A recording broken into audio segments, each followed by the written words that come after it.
Assalamualaikum warahmatullahi wabarakatuh. A'udzu billahi minasyaitonir rajim.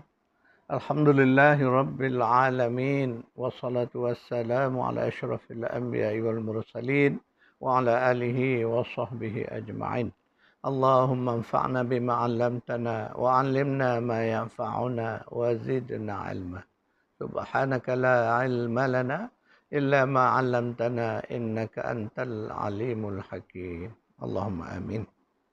Alhamdulillah, syukran lillah, pagi ini kita dapat kembali bertemu untuk mentadabbur ayat-ayat Al-Quran secara tematik, iaitu berdasarkan tema buku ini, iaitu hidup mengabdi, hidup berbakti.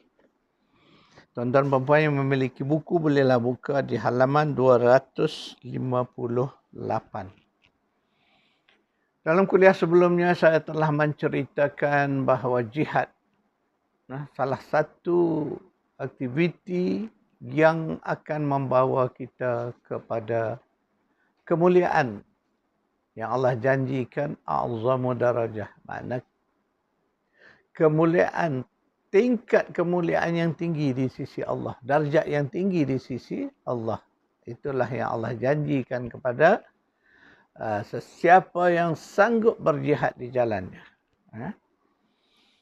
Dan kita melihat bahawa janji-janji itu diulang. Ini sifat Al-Quran, kita melihat. Allah mengulang-ulang sebutannya. Untuk apa? Supaya pertama mengingatkan kita. Yang kedua untuk memberi motivasi kepada kita. Supaya kita ini melakukan jihad dengan benar, dengan ikhlas. Kerana Allah Subhanahu wa ta'ala. Mari kita membaca surah Taubah ayat 21 hingga 22. A'udzubillahi minasyaitonirrajim.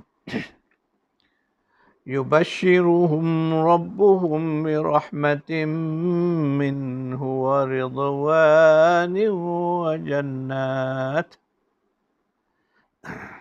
Lahum fiha na'imun muqim. Khalidina fiha abadah. Innallaha 'indahu ajrun 'azim. Mereka digembirakan oleh Rabb mereka dengan pemberian rahmat daripadanya dan keredaan serta jannah. Mereka beroleh di dalam jannah itu nikmat kesenangan yang kekal. Mereka kekal di dalamnya selama-lamanya. Sesungguhnya Allah menyediakan di sisinya ganjaran yang sangat besar. Ayat ini motivasi tuan-tuan dan puan-puan, nak bagi tahu kepada kita, seandainya kita sanggup bersedia berbisnes dengan Allah, melaksanakan perintah-perintahnya, antaranya berhijrah, berjihad di jalan Allah. Dan salah satu elemen jihad itu ialah apa? Infak, mengorbankan harta, mengorbankan jiwa raga di jalan Allah. Maka Allah bagi berita gembira, ya, dengan rahmat. Jadi bila disebut rahmat tu, rahim Allah di sana nanti, Masya Allah, tak terhitung oleh kita lah. Dan juga keredaan Allah. Bila dah dapat rahmat, dapat keredaan Allah, sudah pastilah kita dijamin untuk memperolehi jannat.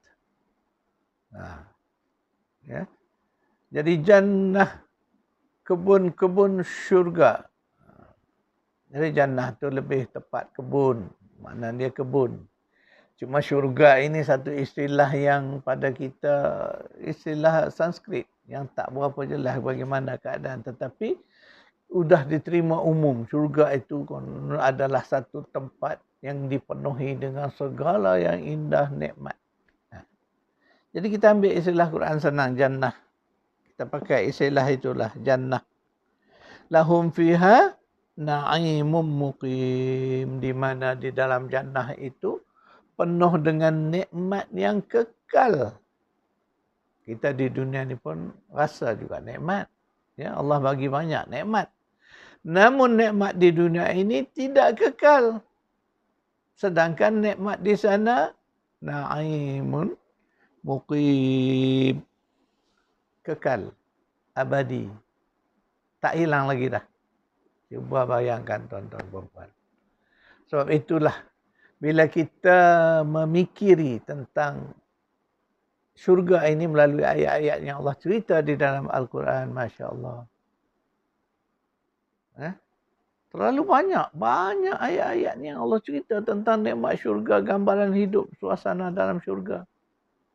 Jadi tuan-tuan dan puan nak mudah, baca buku Perjalanan Jauh saya, insya-Allah di dalamnya saya dah kumpulkan. Kita dah senaraikan, ini nikmat-nikmat ahli syurga, ini kesengsaraan ahli neraka. Jadi agak mudahlah kita nak memaham. Sebab di dalam Al-Quran ini kita kena mentadabur, kena cari banyak di dalam surah-surah yang berbeza cerita-cerita tentang nikmat syurga ini. Maka saya permudahkan dengan melalui buku Perjalanan Jauh ni, kita permudahkan.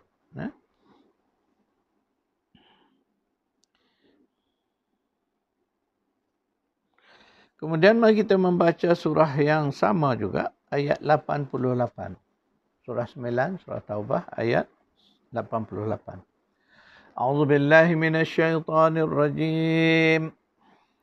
Lakinir rasul walladzina amanu ma'ahu jahadu bi amwalihim wa anfusihim wa ulaika lahumul khairat wa ulaika humul muflihun. Akan tetapi Rasulullah dan orang-orang yang beriman bersamanya, mereka berjihad dengan harta benda dan jiwa raga mereka, dan mereka itulah orang-orang yang memperolehi kebaikan. Dan mereka jugalah orang-orang yang memperolehi kemenangan. Ini satu lagi ayat yang nak menceritakan tentang nikmat ataupun darjat mulia yang dijanjikan oleh Allah. Jadi orang-orang yang berjihad dengan harta, dengan jiwa raga mereka. Itu disebut lagi. Dan kita membaca pula ayat berikutnya. A'adallahu lahum jannatin tajri min tahtihal anhar khalidina fiha dzalikal fawzul azim. Allah telah menyediakan untuk mereka jannah yang mana mengalir di bawahnya beberapa sungai. Mereka kekal di dalamnya. Demikianlah kemenangan yang besar. Dan ayat ni hampir-hampir nak serupa maknanya dengan ayat sebelumnya. Tetapi dia ditampil dalam kalimah-kalimah yang lain. Dalam ayat sebelumnya, ayat 88, Allah menyebut bahawa mereka memperolehi kebaikan. Kemudian di dalam ayat 89 ini Allah menyebutkan di dalam jannah itu di bawahnya mengalir sungai-sungai. Ini nak gambarkan keindahan kebun-kebun di sana. Kebun-kebun syurga itu ada sungai. Itu selalu diulang-ulangkan. Jadi kita sendiri pun di dunia ni, kalau kita, siapa yang ada kebun lah, ataupun tak ada kebun pun kita pergi jalan-jalan. Contohnya, bila disebut kebun tu termasuklah taman-taman bunga, taman-taman yang indah. Di dunia ni banyak taman-taman yang indah, contoh Taman Jepun. Itu ada keistimewaan dia. Salah satu featurenya ialah air. Itulah sebab Allah menggambar. Sebab kita nampak dah di dunia. Kalau taman-taman yang ada anak sungai, ada air terjun, Masya Allah. Itulah gambaran keindahan. Namun apa yang ada di jannah nanti tentulah jauh lebih baik, lebih indah daripada apa yang ada di dunia ini.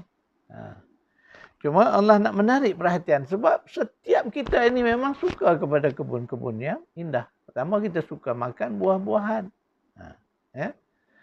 Sebab itulah di dalam ayat-ayat yang menyebut tentang jannah disebut banyak buah-buahan yang kita boleh pilih buah apa nak makan. Sebahagiannya disebut ada yang nampak serupa macam buah di dunia, tetapi rupanya berbeza rasa dan nikmat. Itu disebut.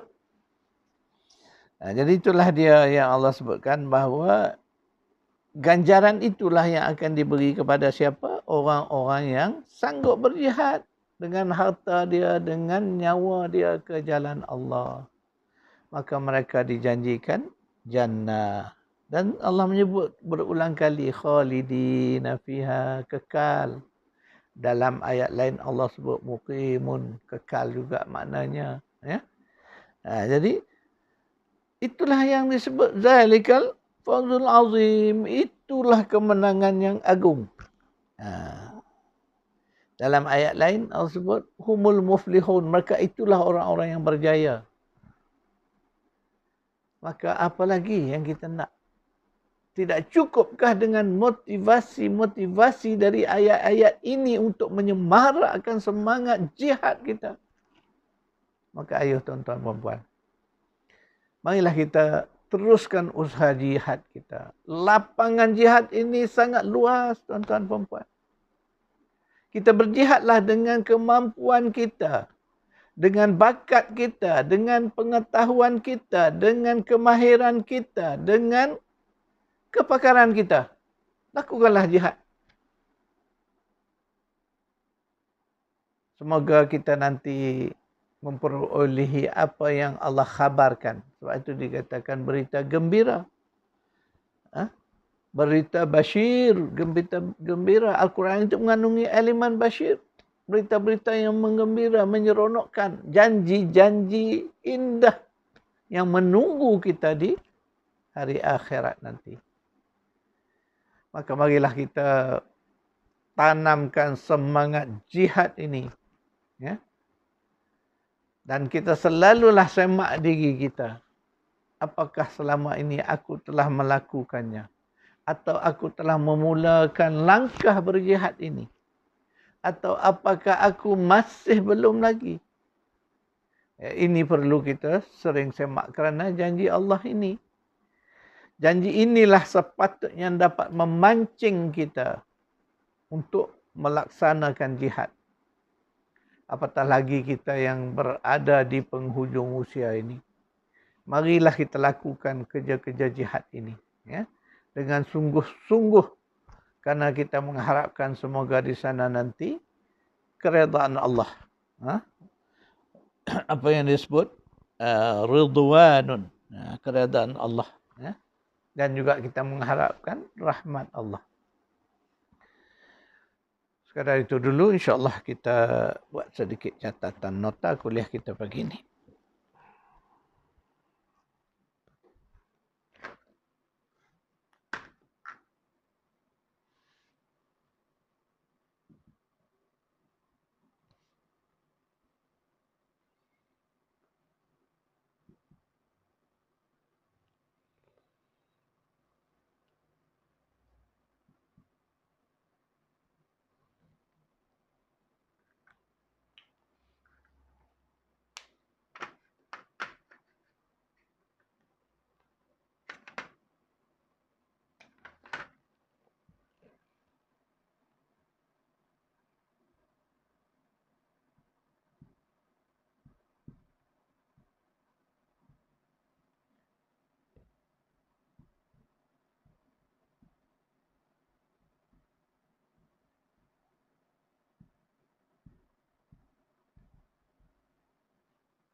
Karena itu kuliah kita pagi ini, insya-Allah kita berjumpa lagi pada keesokan hari. A'udzubillahi minasyaitonirrajim. Bismillahirrahmanirrahim. Allahumma rabbana atina fid dunya hasanah wa fil akhirati hasanah wa qina adzabannar. Sallallahu ala Muhammad wa ala ali Muhammad. Walhamdulillahi rabbil alamin.